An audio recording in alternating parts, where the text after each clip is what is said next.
Afternoon. We are live on Facebook. I'm Beth Copeland with Georgia Christian Business Network, and our vision is to put God back in business. I am so excited. I love Wellness Wednesday, and I believe you will too if you haven't already fallen in love with this awesome platform that we provide through Georgia Christian Business Network to help you with mental wellness. And a great topic this month. I am so excited about the opportunity to include Jinnie Smith, one of our GCBM members, in on this discussion. She's an advanced certified grief counselor, coach. I'm sorry. I think she specifies coach. Okay. But I want to tell you that she has a wealth of knowledge in this regard. And we would be remiss not to include her in this discussion. And from what I heard last week, I wasn't here present and in live, but I heard the replay and it was outstanding.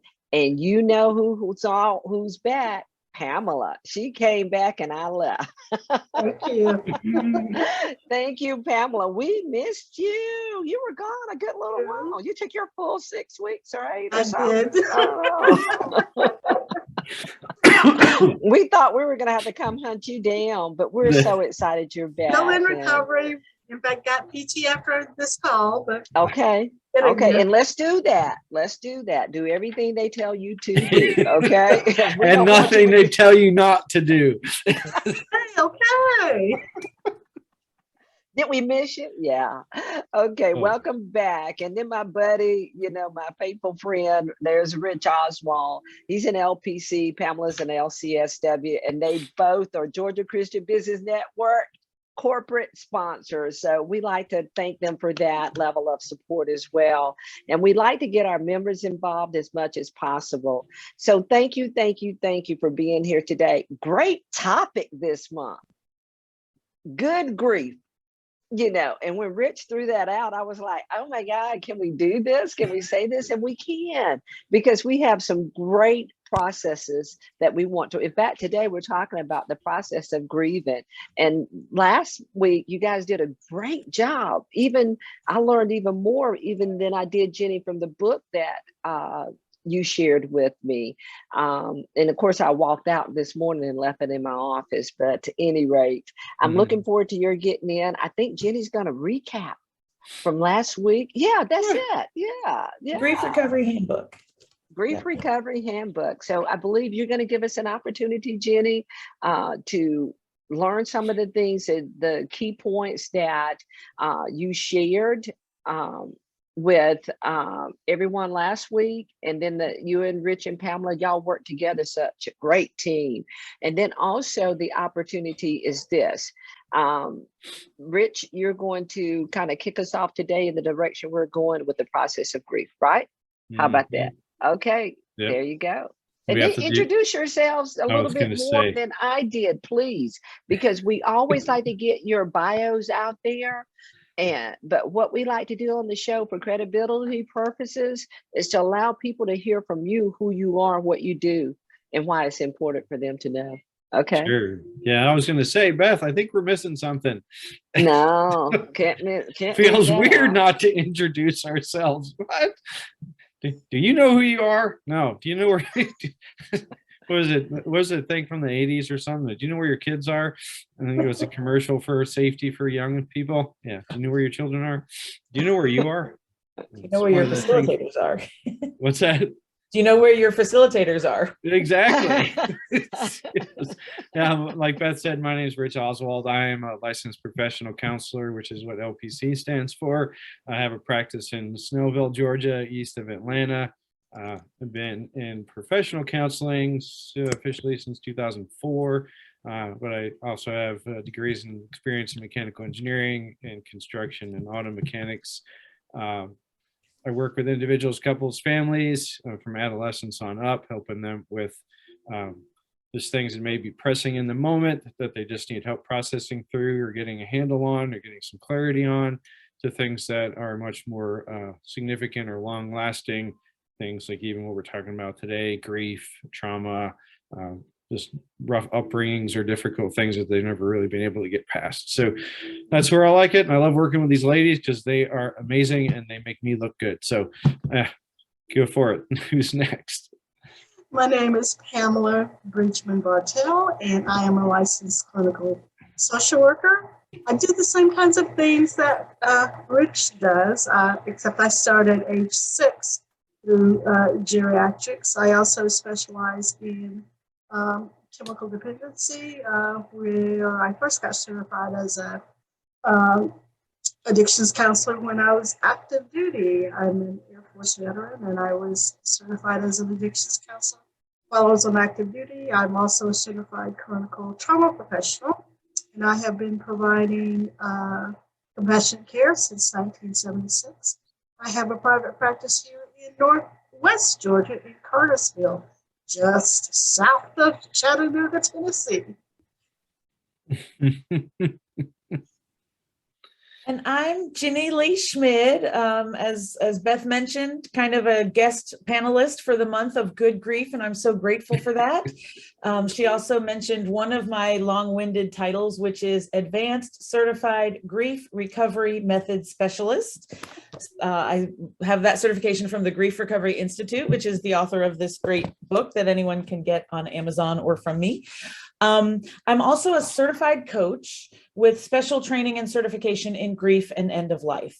So that's what I do now, and it's super rewarding. I'm so glad to have been called into this work.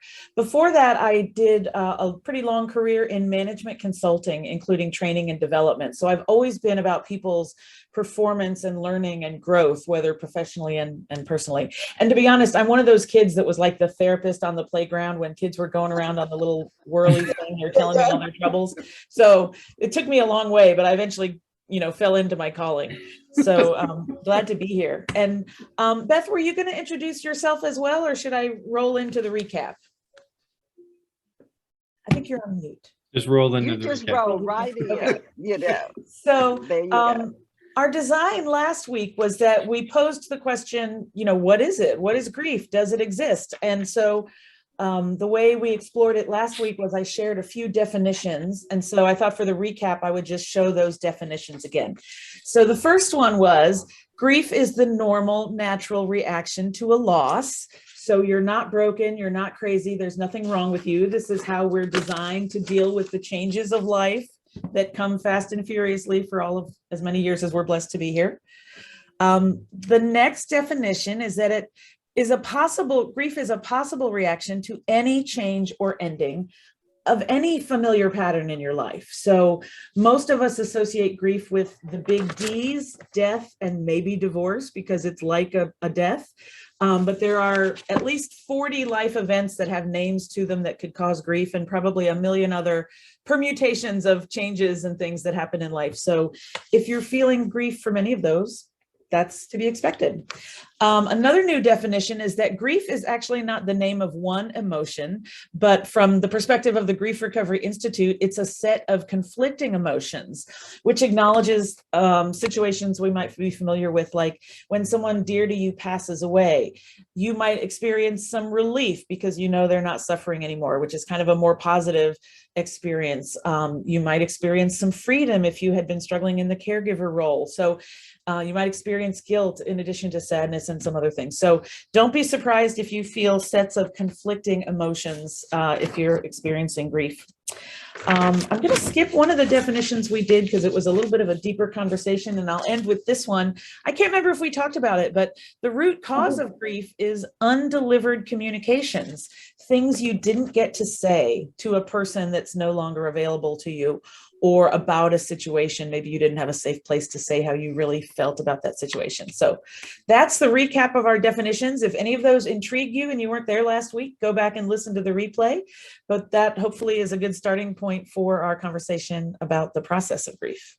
Yes, and hopefully you have some cool little things to write again. I loved that. I do too. That's like the coolest thing ever. Like, why have we not thought about that? I got a little sick of slides. I'm usually zany with the slides, but I wanted to have a little less of that. And so, yeah. I love it. I love it. That was Feel free to steal.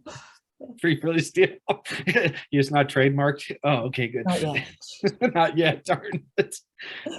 Yeah, so Jenny did a great job of explaining kind of what grief can be. And it's real interesting. She pointed out several different definitions or perspectives or applications or however you want to look at it of grief.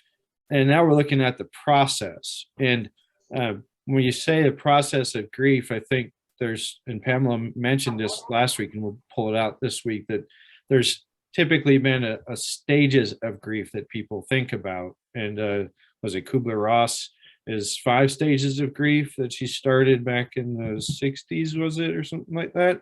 Right, and yeah, that was working with the dying, not with the living. And we've been applying it to the living, when in fact, Yes, there you go. it had nothing to do with And that, having living grief. there you go. Yeah, and that's a huge. I was trying to remember exactly what the thing was. That opens up this whole deal for the process of grief, is shattering that idea that there are 5 stages, and even that name stages, and I think is really appropriate because it indicates there's a step 1, step 2, step 3, right? That it's a linear, and there really is nothing linear about it, and there's nothing like the manufacturing process where, okay, you experienced the grief, so we put you in at the beginning of the facility and you chug down through it, going through each of the stages, and you spit out at the end of acceptance, which is the last one, and you're all good. That doesn't work that way. Doesn't work that way. Our industrial mentality, I think, can have us look at it that way.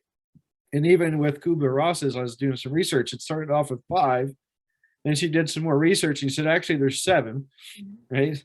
And then other people have done research, and then I was just looking up, you can get 6, 7, 9, 10, 12, 15. Like, okay, if you start just doing that, you got to really open your mind up that there's not 5. They're not even stages.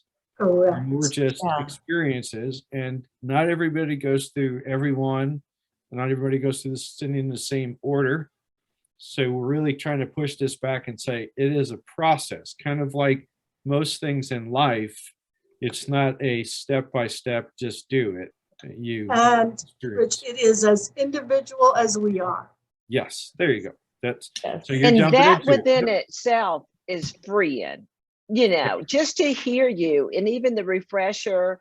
One of the things that I took away from last is what Jinnie had said about any changes are ending, and I'm glad that we're making the term more fluid, that grieving, because it is and has been isolated to fit inside this box. And I love the D words, I attract to that, words like that, when someone presents, because it sticks with you.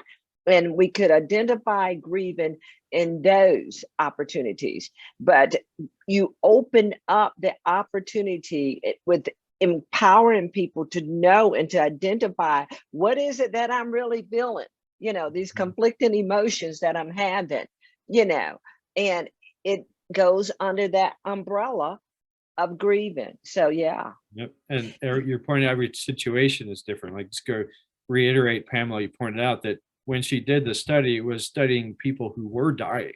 It was their experience of the process. It had nothing to do with the people who were going to remain here after that person passed away. So the whole study, taking from one little sliver and we typically apply it to the opposite group of people, the ones that are left. It's like, but that had nothing to do with it, really. So let's really consider, what are we trying to fit into? Go ahead, Jinnie, you're going to say something. Yeah, I wanted to say that we didn't just apply it to grievers. I can tell you from my former life, we applied it to the whole industry called change management. And one of the dirty little secrets about change management, which is helping people at work deal with change, is that the success rates are not very high. And I think it's probably due to the fact that they're trying to put them through this map, right? Like, we're trying to predict where our employees are going to be based on what are the stages and when should they be there. And, and I think the other thing is we're kind of, like you said, Rich, trying to like industrialize it. And the root cause of change problems at work is that individuals feel grief when any change happens. Like, your normal bus stop could change by 2 blocks. That throws off your whole routine. That could cause change. The one that I think of is every time they upgrade Microsoft Word. Remember, we used to have the little paper clip, and then he went away, and then they changed something else about the toolbar. So people are bombarded by all this change, and we think, yeah, go on, Or Pam. a new employee comes in to the office. Yeah, because then you're adding personality stuff on top of just being a human to begin with. Yeah, it's much messier than the consultants would maybe realize themselves sometimes. And I'm saying that because I are one. So I'm not dissing my colleagues, right? I'm just saying this whole human, I'm not sure it goes deep enough into the human element and the uniqueness that occurs because we're all so human and individual. This is really good because again, here I go. The freedom to express who I am and how I'm feeling, because and I love and I'm going to mess it up probably. The issue with where grieving occurs is when you can't communicate to someone that's no longer there. Yeah. That comes into play right here in the process. And then if I couple that with the idea that I'm being presented that, okay, you do this, you do this, you do this, you do this, and you do this. I'm going to stop at 5, Rich. Okay. And if I get through that, then I'm supposed to be okay now. So what's wrong with me? So now I can't communicate to that whatever, wherever, whatever happened. And so I'm sitting here, I'm a total mess right now. And your grief is deeper. Deep. Yes. And your grief is deeper because you were unable to resolve the initial impetus for your grief. Excellent, excellent. Now I got a question, and if it's too soon, throw it out, because I want to get free. I want to help people get free today. All of that I just talked about, and then what Pamela came in before, will that open up opportunities that now I'm gone beyond issues with grieving. Now I'm starting to allow other mental opportunities that are going to be coming into play, that I'm going to be mentally challenged with who I am, and am I really thinking correctly, or something else, and anger. Okay. Yeah, the DSM-5 actually now has, it's complicated grief, and there's another one, Rich. What is it in the DSM-5? But definitely the DSM-5 has complicated grief, which has to do with that kind of compounding and long-term grief. Yes. that happens. And obviously with that complicated and traumatic grief does come other emotional challenges. And Pam, you may be considering under emotional challenges. The other thing, I really believe that grief is often a root cause of addictions, because what we do is we try to use substances or other people or activities like shopping and gambling to relieve our grief, to distract ourselves from our grief. And if you have an addictive personality, you're going to start using that more and more. And the distinction that's recently come to me is we're using those kind of behaviors for healing. That's not their purpose. They are okay for a short-term distraction or a short-term emotional lift. But when people don't have any other options, they get stuck there, right? And then we call it self-medicating. Yeah, self-medicating, exactly. And so the long-term effects of those can be great. And I'd like to comment one more thing about what Beth was saying about what happens when you've been told it's time for you to be out of grief and you're not there yet. What happens is what I call, what the grief recovery method calls Academy Award recovery, which means you're walking around trying to kill yourself to convince everybody else, and by the way, mostly yourself, that you're okay. And so that's disassociative from who we really are, right? We need to present one thing to the world and we're not authentic with who we are. So it can become a really compound situation without good attention. And I'm hoping not to complicate this, but then Jinnie just validated me. So it's complicated, Beth. That's kind of the main point of this it is, process, isn't it? Yeah, because then doing the performance, and then people really are able to have a level of discernment to understand something's not right here, and they start to wonder while you're trying to pretend to put on this mask of who you are, there's a level of how people interact with you that the relationships will suffer as a result, is what I'm going to say. So then you bring into another factor. People start to think and have thoughts about you, because inauthenticity.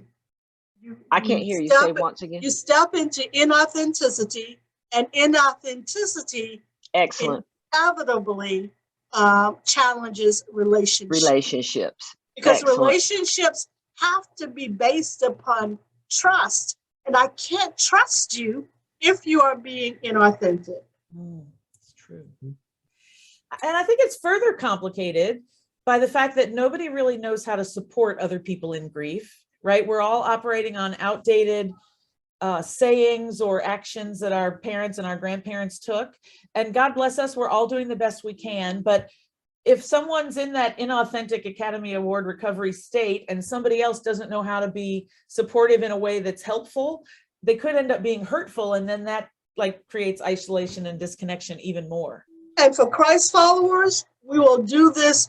She's in a better place. Yes. God needed another angel. And by the way, humans do not become angels. Angels are created beings. Humans are created beings.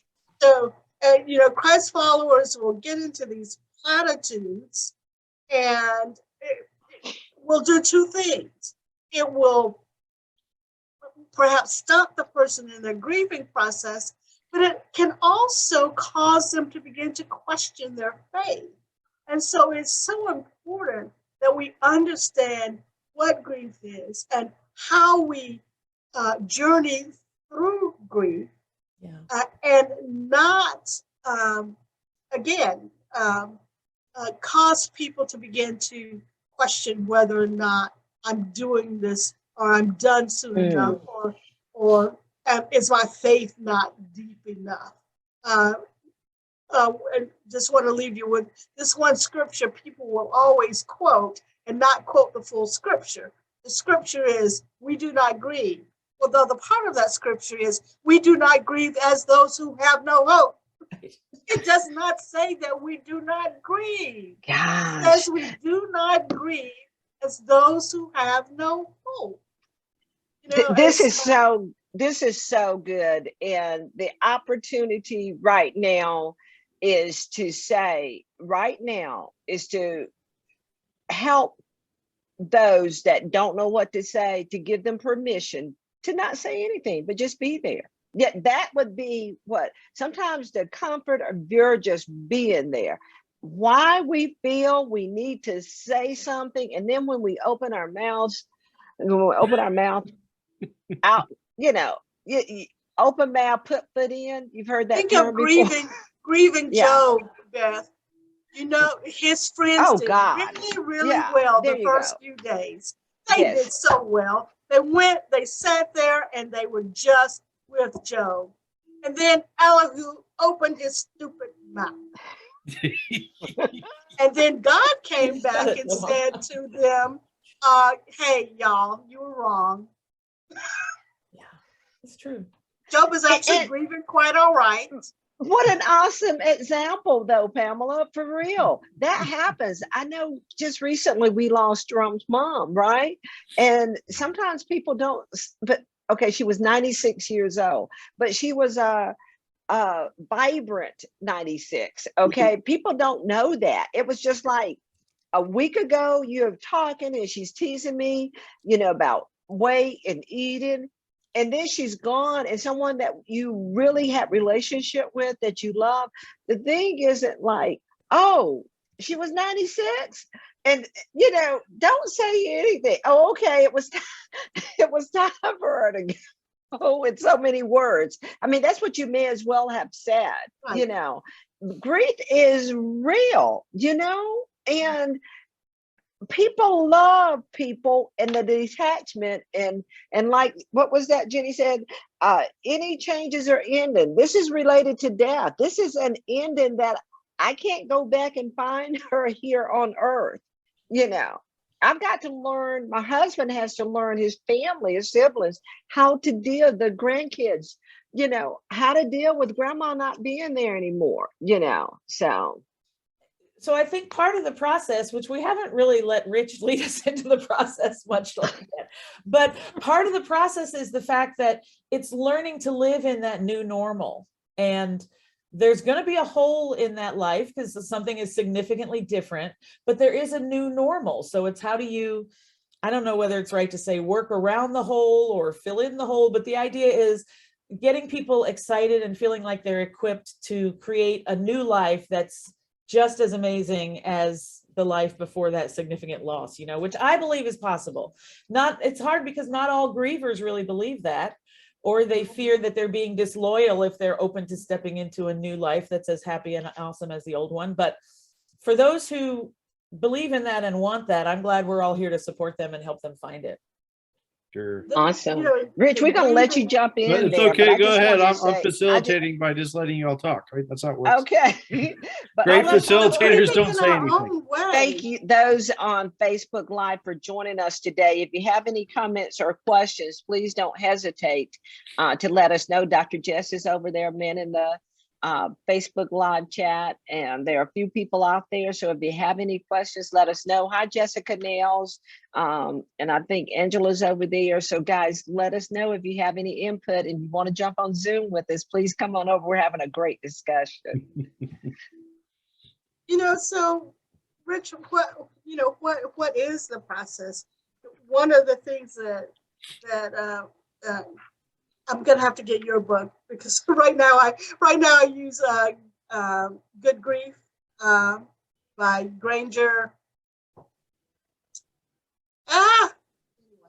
Also use this devotional that's based on his book, and it talks about so how do we start? And while it's not a stage, it is a reaction.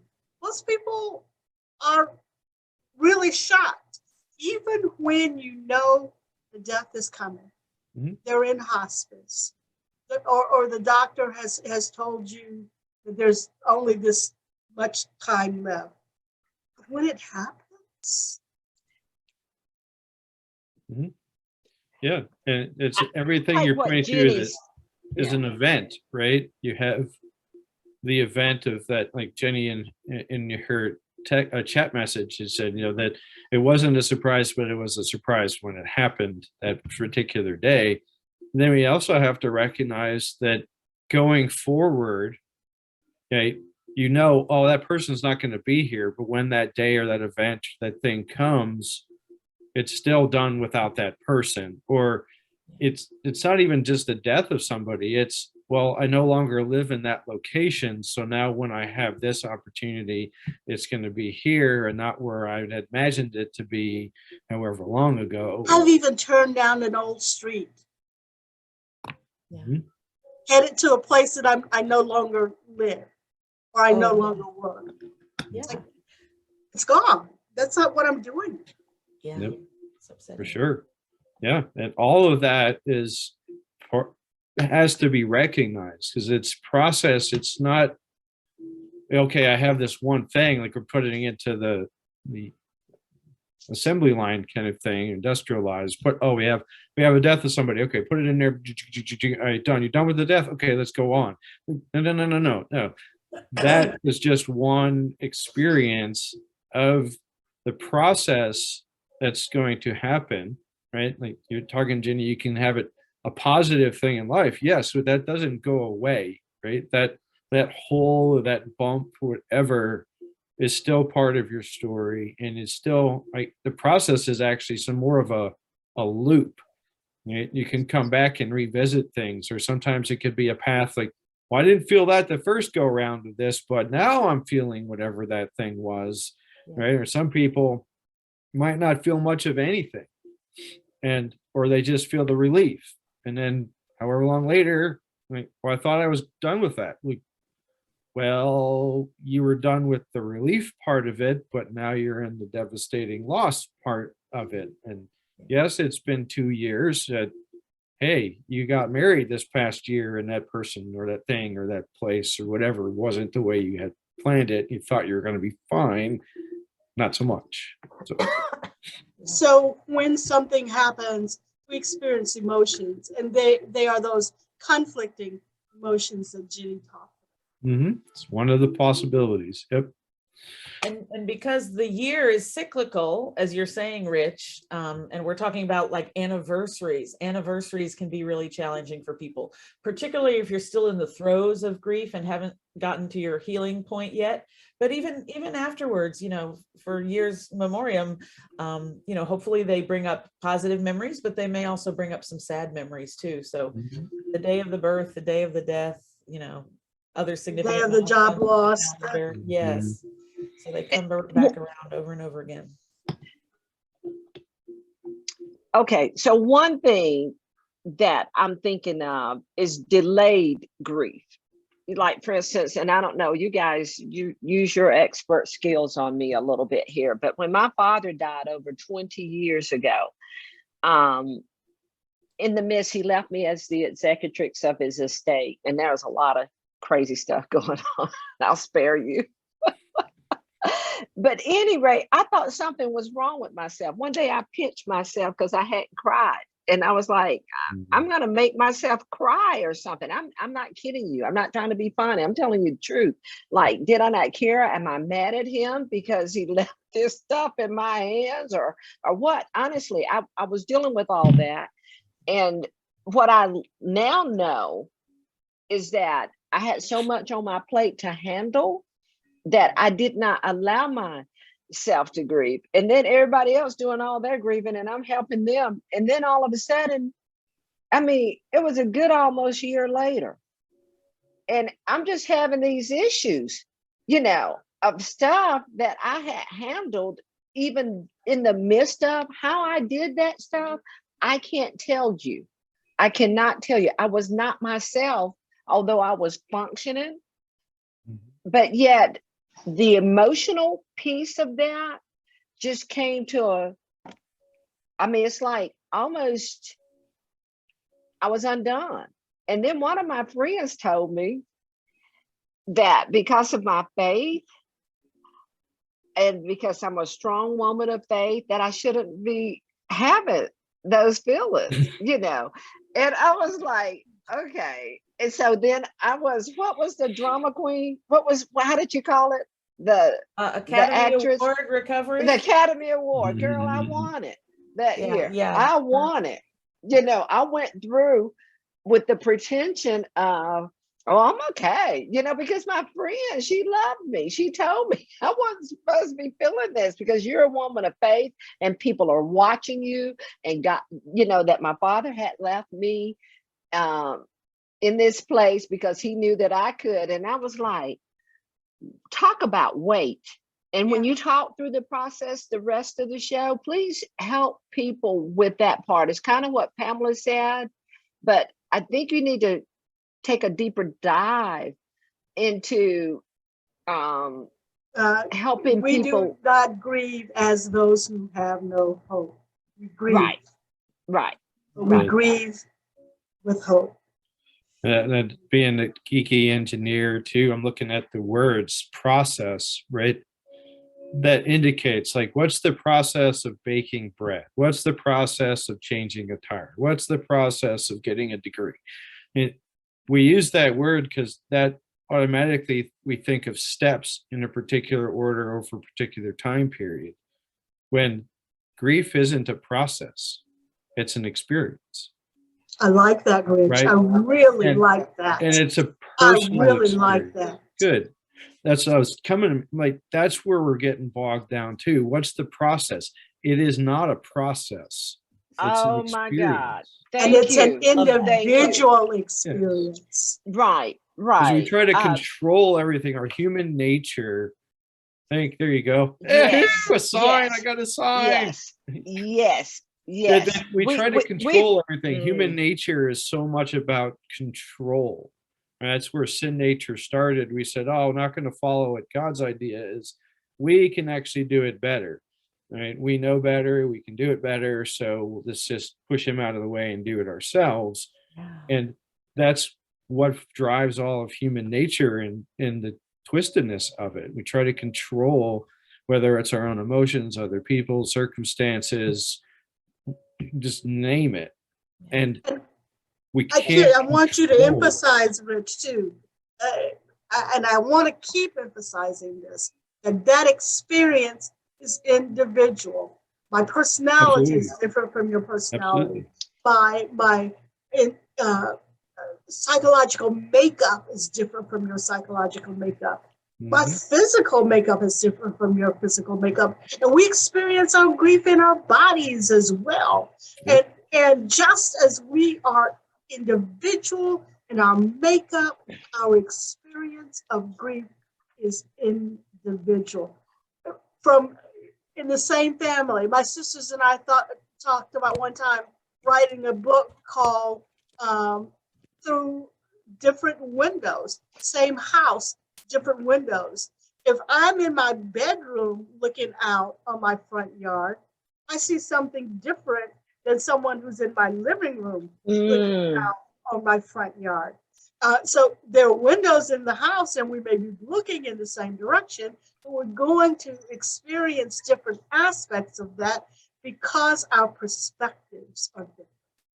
You know, this is so good. And about the time Rich was introducing us and Jinnie was putting together the flyer that says out with process, in with experience. We have a chat from Facebook Live, and this is from Lisa Muth.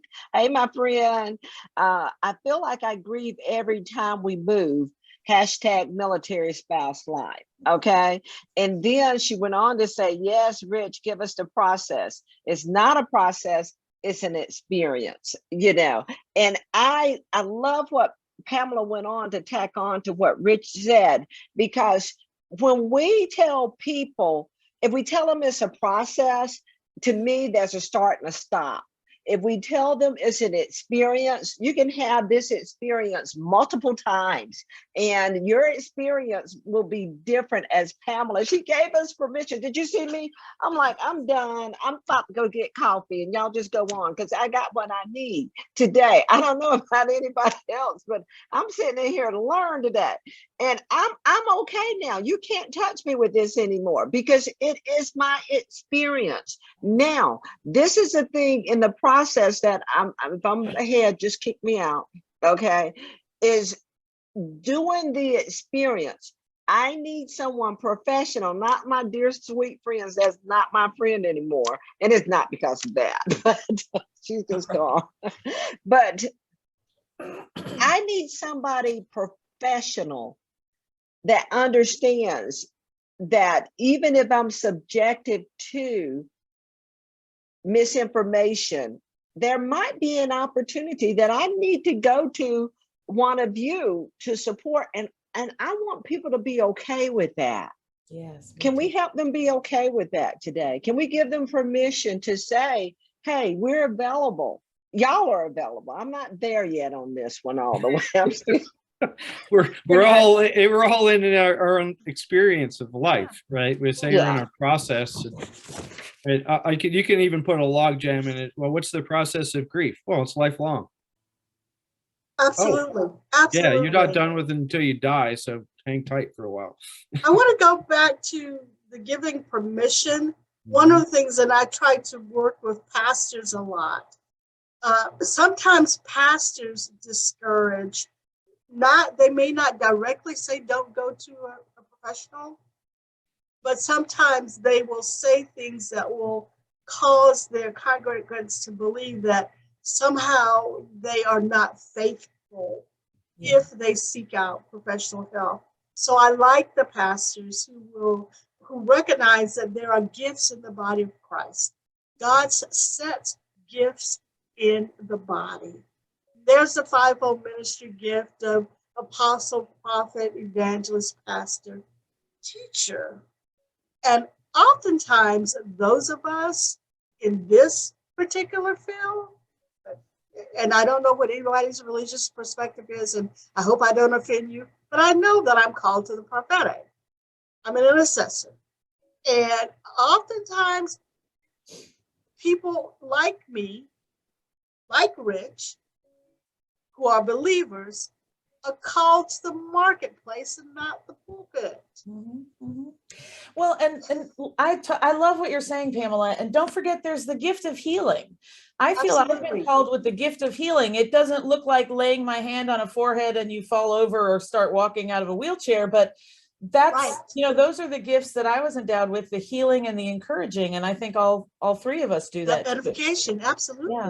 Yeah. Absolutely. And so I would invite those gifts exist, that people can, the laying on of hands, and you can. I got tickled only because of the way you used it, but I want to make sure that we understand, and from this platform, those are absolutely gifts. Yes. And Tangible so, but gifts. I do think we minimize those opportunities. I'm not receiving a healing unless I've got a fracture somewhere and someone's laid hands on it and miraculously. No, there are healings and soothing. I know for a fact when I worked with Pamela and Jinnie, you helped me some through that a year ago.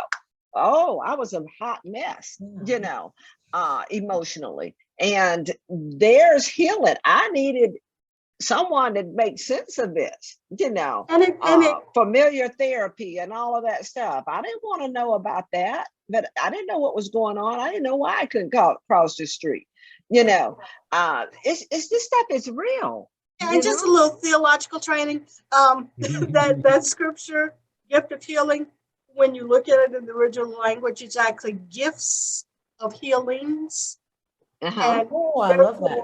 There are various ways that gift manifests itself, and various forms of healings, whether it's spiritual, emotional, or physical. So, and there are individuals in the marketplace who God has entrusted. I mean, it's an entrusting. It's a privilege. It's an entrusting for people in the marketplace to be able to help you. And so those of you who are leaders out there, pastors who are on church staffs, I invite you, go before the Lord and let him show you that he does have those of us out in the marketplace who also he has anointed to do the same kinds of things that you do in the four walls of the church. In fact, in my coaching, and Jinnie, I don't know if you've done this, and I'm sure Pamela and Rich have in their counseling opportunities, is I would, if God gave me a word for, like I know two of my clients that were VP levels, I told them, I said, you're a prophet, and it was like, and you're a pastor in the marketplace. And it was so enlightening. And I know the one in particular that received that, she was a pastor in the marketplace. Her whole viewpoint or perspective, modus operandi, changed, and it became, I want to say, I don't want to use the term easier. I'm going to say less difficult to approach what was before and what she was going through, because now she understood her assignment. Hey, how about that? She understood her assignment. I love that.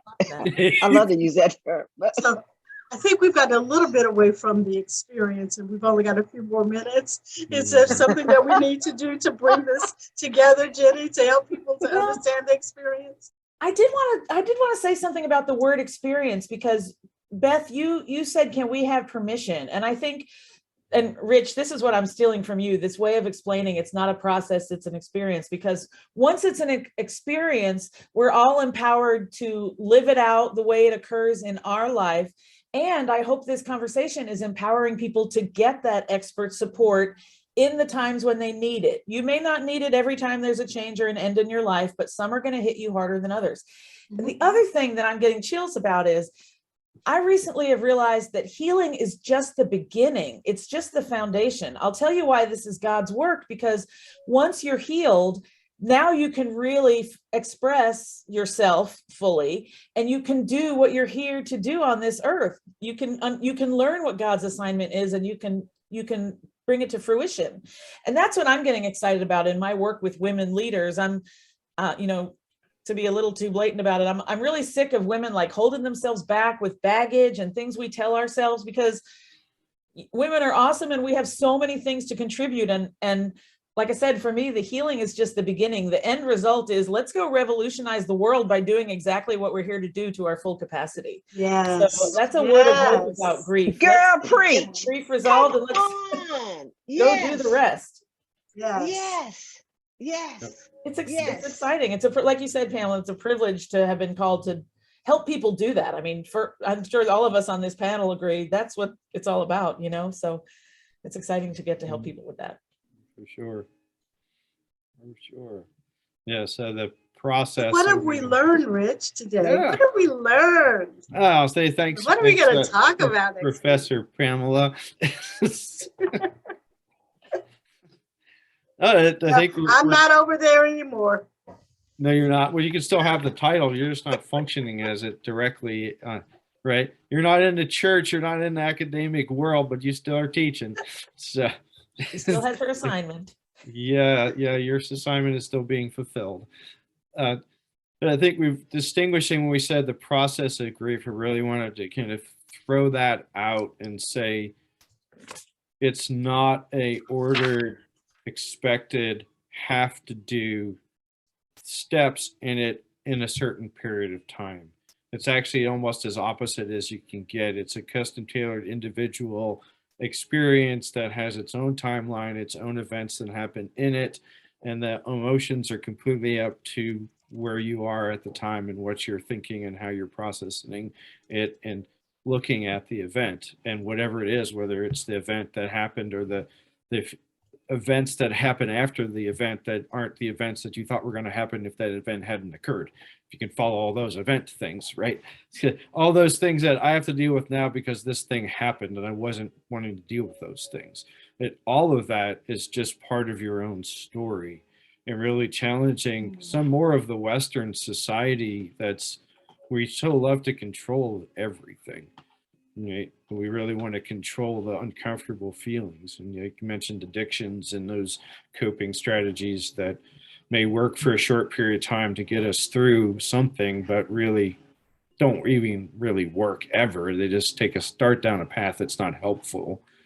But even for then Beth with her, with your dad and having to be the executrix and right, like God gave you what you needed then. And your process was, well, you have to be responsible for this thing. So your story is your dad died and a year later you had completed all the other stuff that allowed you now to say, what just happened?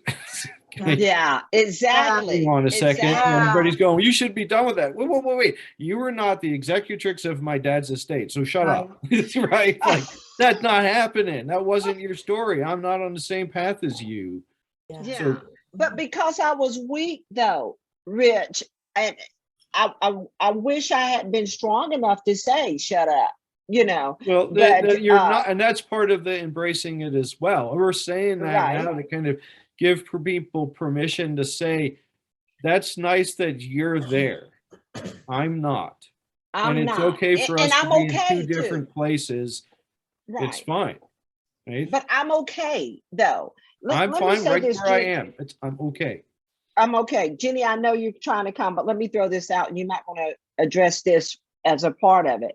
Is your grief holding you back from doing what God has called you to do? That's from Lisa. You too, Rich, you're awesome too. That's what Lisa said to you.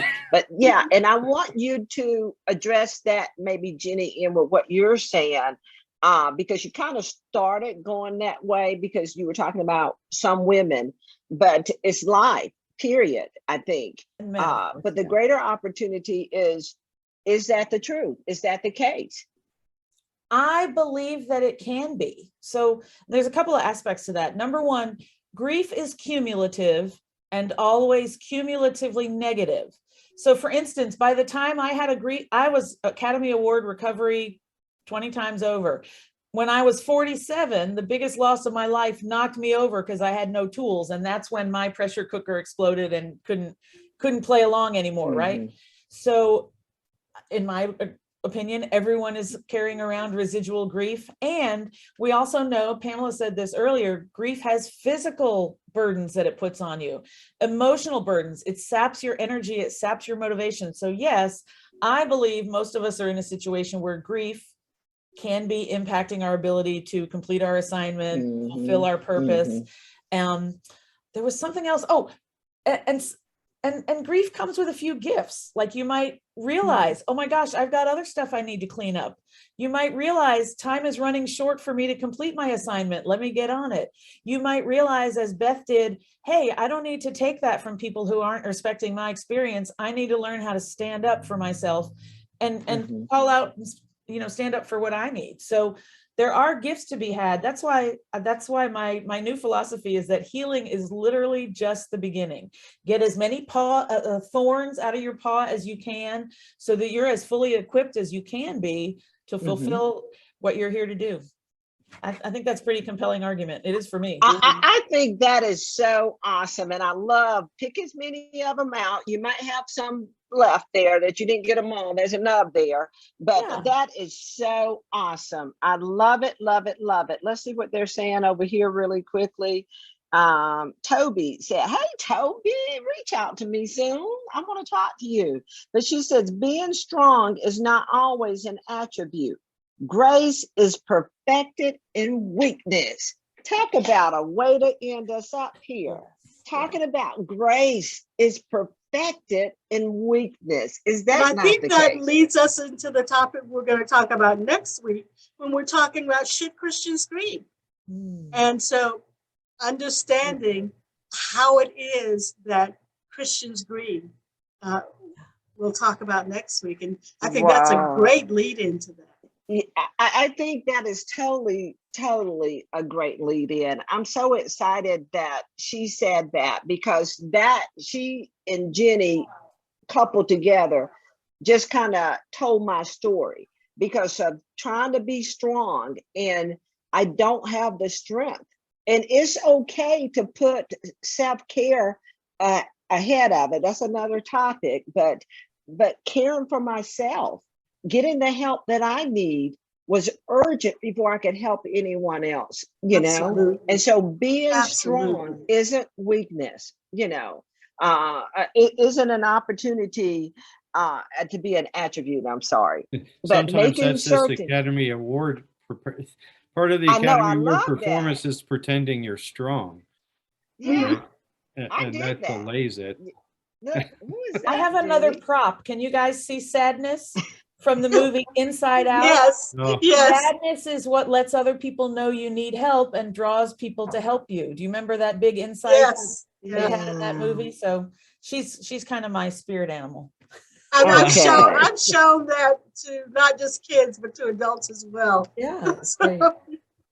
I love that. I love that. Okay. So the weakness is what lets people help us. Any final words here? Are we good today with I'll say something just to maybe open up something for people to think about as they're moving forward too, because one of the things in my life is I can look back and be sad about what I didn't do. Right. And we have that, well, if I would have known this, I would have made this other choice. And then we beat ourselves up and we feel stuck in the loop that we can't go past. And there's an element of having sadness and grief about those things, but we're talking about grace, and that's what I emphasize. We have to give ourselves grace, because I don't know, I might have said this in past things, but it's a silly question or a silly statement. If you could go back to whatever place in that life it was that you look back and wish you would have done something different, you could go back to that place knowing what you knew then, you would make the same choice, because that's why you made it in the first place, right? That you can't.